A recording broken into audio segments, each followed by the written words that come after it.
こんにちは。ゆっくりレ夢ムです。ゆっくりマリサだぜ。今日は2024年7月16日。ここは新東京国際空港の第2ターミナルです。これから LCC 用の第3ターミナルに向かいます。中の人はいつもは第1ターミナルを使うので、ちょっと新鮮なんだぜ。それにしても、遠いんだぜ。で、今日はどこに行くんだぜ。今回乗る便は、14時5分発の千歳行き GK115 便。梅雨でムシムシしてるからね。梅雨のない北海道に行ってみようと思って。料金は1週間前でこんな感じ。今回は船は使わないんだな。船、バス、JR、いろいろ比較したんだけど、7月後半から船や高速バスの方が高くなるのよね。チェックイン、保安検査を通過して、いざ搭乗。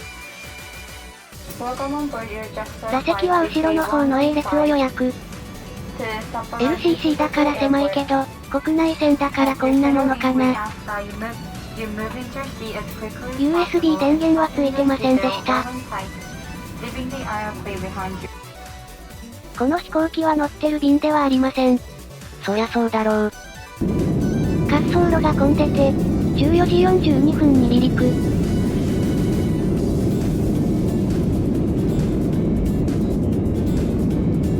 おお、離陸したな。雨が降ってるのでピントが窓ガラスに合ってしまうな。そう、雨。せっかく窓際席を予約したのに、上空からは景色は全く見えなかったのよね。こんな時は飲むしかないんだぜ。バウチャーが500円ついてたので、250円払って晩酌セットを買いました。16時ちょうど、千歳空港に着陸。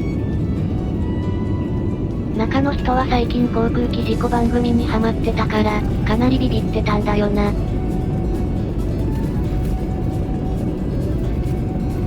飛行機は無事に千歳空港のゲートに到着。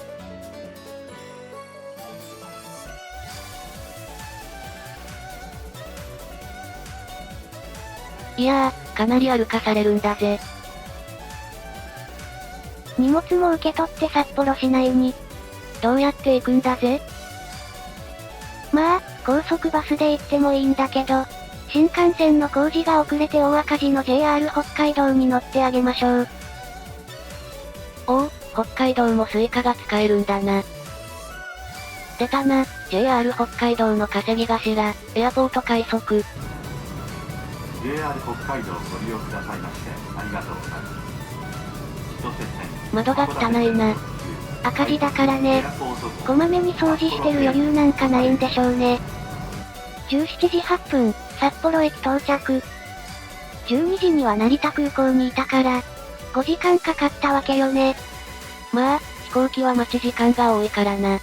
新幹線が札幌まで開通したら、いい勝負になるんだぜ。さて、本日のお宿は、札幌駅周辺じゃなくて、すすきの。おお、このビルも完成したんだな。ホテルルートインすすきの。じゃなくて、同じ建物の4階にある、ビズコートキャビンすすきの。まあ、カプセルホテルね。運営してるのは実は同じルートイン。料金は1泊4600円でした。カードキーをもらって、早速探検。このドアの向こうが寝床です。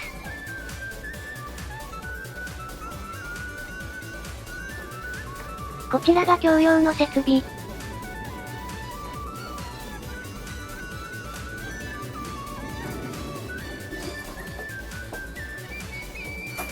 おお、洗濯機もあるんだな。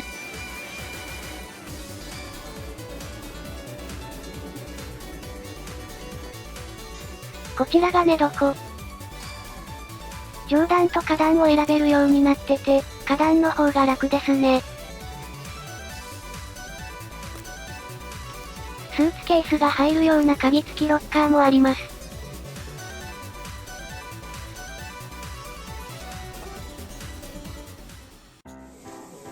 さて、やってきました最初の食事は、だるま5.5点。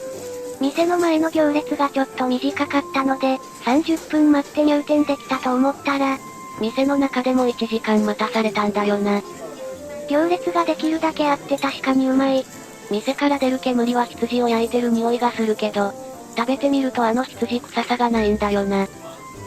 かなり待たされるというのがたまに傷で、どうしても行きたい人は深夜に行ってみるのもいいかもしれません。さすがはすすきの、店によっては朝までやってるんだよな。お肉は1皿が 100g ぐらいで1280円。1680円の上肉ってのも食べたんだけど、あんまり違いはなかったんだぜ。安い肉をたらふく食べた方がいいんだぜ。お代は肉3皿2台ジョッキ等々で6700円ほど。かなり待たされたけど、満足なんだぜ。翌日、地下鉄で24軒に行って、札幌市場外市場商店街に行ってみました。あんまり観光客はいないな。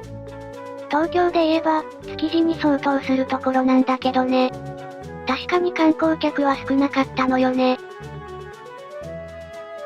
適当に海鮮丼屋に入ってみました。お店は、海鮮丼勝手にしやがれ。建物の2階にあってわかりづらいんだけど、1階の路地であのおばちゃんが客引きしています。値段を見ると他の店より安いんだよな。他の店だとウニ丼が5000円オーバーなのに、この店は5000円以下なのよね。まあ、騙されたと思って入ってみたんだよな。注文したのはウニイクラ丼3980円。まあ、全然普通だし、味も普通に美味しい海鮮丼でした。だけど、なんなのだぜ？これってご飯にウニとイクラ乗せただけだから、埼玉のスーパーでウニとイクラ買ってご飯に乗せれば、もっと安く食べられるんじゃないかと。そういうこと言うなよ。ちなみに札幌市内のスーパーで相場というのを調べてみました。ここの店は結構良心的な値段だったのよね。ほうほう。さて、夜は札幌ジンギスカン白熊札幌本店に行ってみました。このお店は札幌で一番とされるジンギスカンや、よく席が取れたなぁ。22時頃に行ったら、たまたま入れたのよね。ここの売りは、肉から野菜まで全て北海道産。まあ、もちろん安いオーストラリア産ラムもあるんだけど、冷凍してない北海道産ラム肉は風味とかが違っていて、値段もオーストラリア産の倍です。高っ。でも、オーストラリア産ラム肉も羊臭さはないから、ほとんど変わらないのよね。タレじゃなくて塩で食べてほしいとのことで、かなり美味しゅうございました。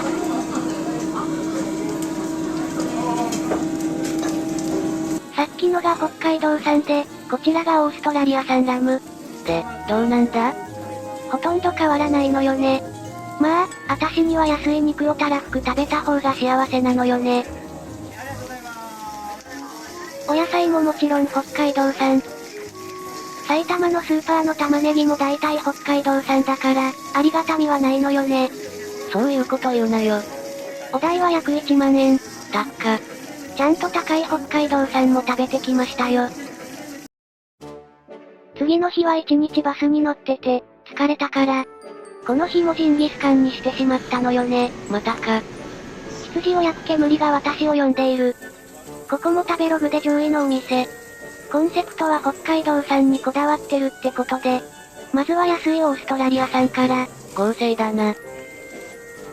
クミンと唐辛子のスパイスで食べてくれということで。毛沢東って言うんだな。振っても出ないので、店員さんに出してもらいました。クミンの刺激がなかなか絶品。ここでも北海道産の高い肉を食べましたよ。羊にもサーロインがあるんだな。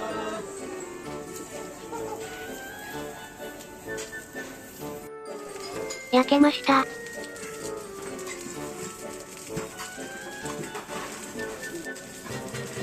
眉。カルビみたいな感じだね。映像からもそんな感じがするんだぜ。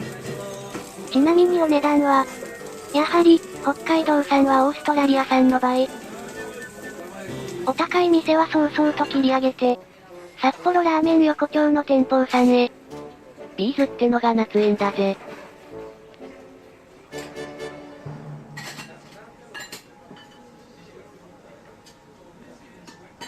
ここは札幌駅の大丸百貨店です。何が始まるんだぜ。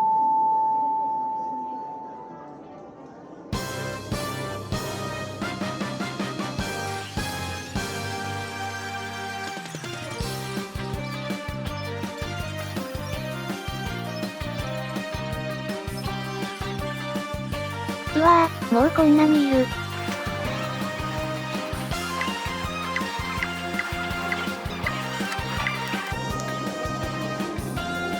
14をゲットしました。ダッシュして14かよ。うわぁ、人多すぎわろた。予約を取らなかったら2時間待ちだね、こりゃ。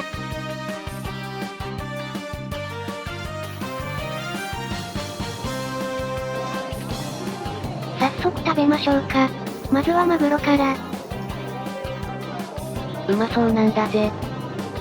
ウニ、スジコ、ニシン、縁側、サバ、ザンギ、ニシン、ネギトロ、縁側、スジコ。お代はビール3杯飲んで約6000円。さすがは大人気の寿司屋だけあるね。札幌駅で寿司を食べた後、北湯沢温泉のホロホロ山荘というところにやってきました。ここにもあったのよね、ジンギスカンが。方式は旅館によくあるあのコンロ。出来上がりはこんな感じ。これをジンギスカンと呼んでいいのかだぜ。まあ、当番焼きだね。楽しかった北海道旅行もとうとうおしまい。いやー、よく食ったんだぜ。いやいや、なんのこれ式。まだまだあるのよね。結構盛るな。すべて溝に落として真ん中開けていきます。開いた真ん中でお肉焼いていきます。お肉にはあらかじめ味がついてますので、焼き上がりましたらこのままお召し上がりいただけます。食べ頃の目安としまして、表面がさっと焼けたのがこちら。ジンギスカンっぽくないのよね。こりゃあ、すき焼きだね。タレで煮込んでたからね。生卵が欲しくなるんだぜ。ジンギスカンはいまいちなんだけど、セットについてたお味噌汁が美味しゅうございました。16時16分、千歳空港を離陸。ジンギスカンで始まって、ジンギスカンで締めたな。ということで、動画はこの辺でお開きにします。この動画が面白いと思ったら高評価チャンネル登録をお願いします。